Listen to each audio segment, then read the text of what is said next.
Welcome back everybody to our brand new YouTube stream.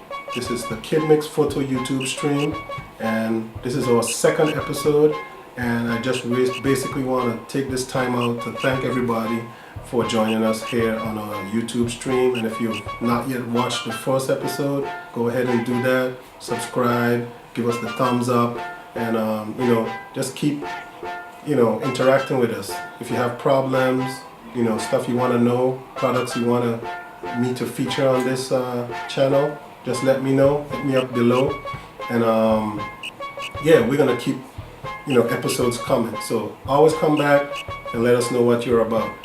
This episode though, I basically wanted to go over some tips that I abide by, some rules that I always keep in my mind when I'm out there working and I'm doing shoots in the house or outdoors, wherever. And I also wanted to go over some equipment that I'm going to be using in a couple of hours for a very unique shoot that I'm going to be doing today. So here first, let's go into this, is a profoto strobe light. It's not just a regular light, it's actually portable. As you can see, there are no wires coming here, so it's not plugged in. And this is the brand new B1 series 500 profoto light, and I just have a beauty dish on the front because this is going to be perfect for what I'm going to be shooting today. Also, that goes along with your profoto light is your air remote. So I have it mounted on my camera, and let's just see if it goes off. There you go. And I'm going to be shooting with a 50mm 1.2 lens, a L lens. So this is your professional series lens, and I have that on my camera.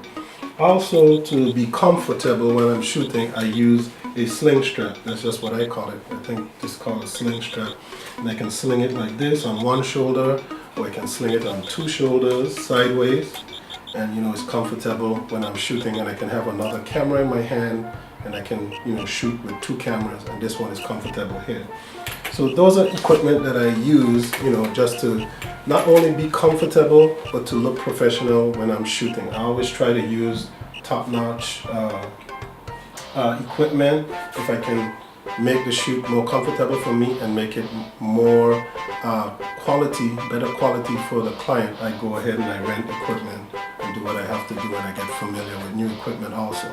So hopefully I'll own one of these one day.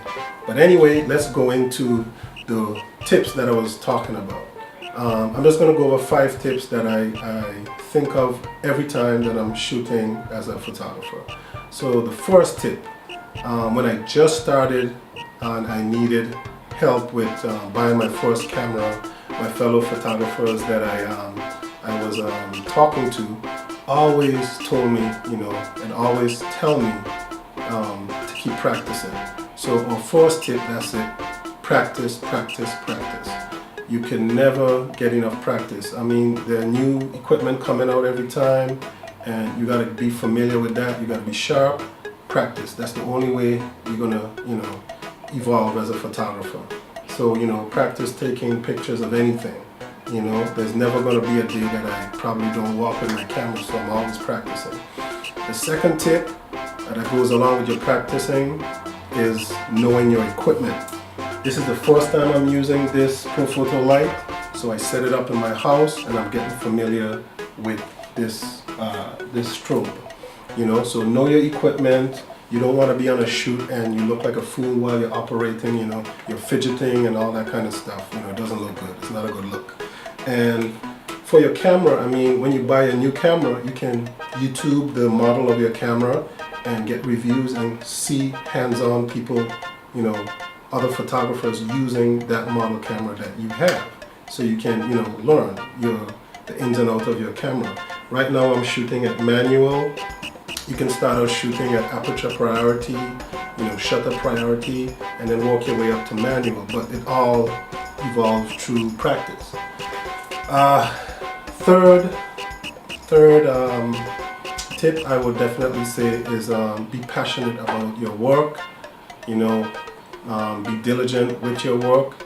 Once you're passionate, you don't have to actually go out and tell people what you do and how good you are. People are going to see how good you are. They're going to identify with the quality of your work. And I mean, I guess people have different reasons why they do. You can be a hobbyist, but I think you should still always be passionate about anything that you do. So that's our third tip. Our fourth tip goes along with everything I just said, is to market yourself. I mean, you can be passionate about what you do, but how people are going to actually know what you're doing.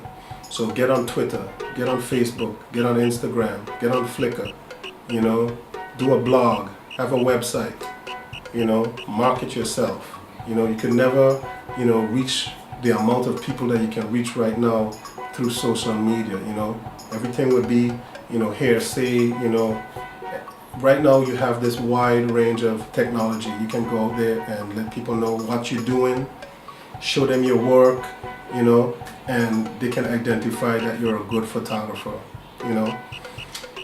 The fifth and final tip, there are going to be jobs that you're going to go out there and get, and those clients are expecting quality work. So your fifth tip would be show up on time. Not just for your client, but for you. You show up on time, and you can scope out the area that you're going to be shooting, scope out the subjects that you're going to be shooting, the clients. And you can set up your equipment early and make sure everything is ready to go before you actually shoot. So, be diligent, passionate, practice, market yourself, be familiar with your equipment, and show up on time.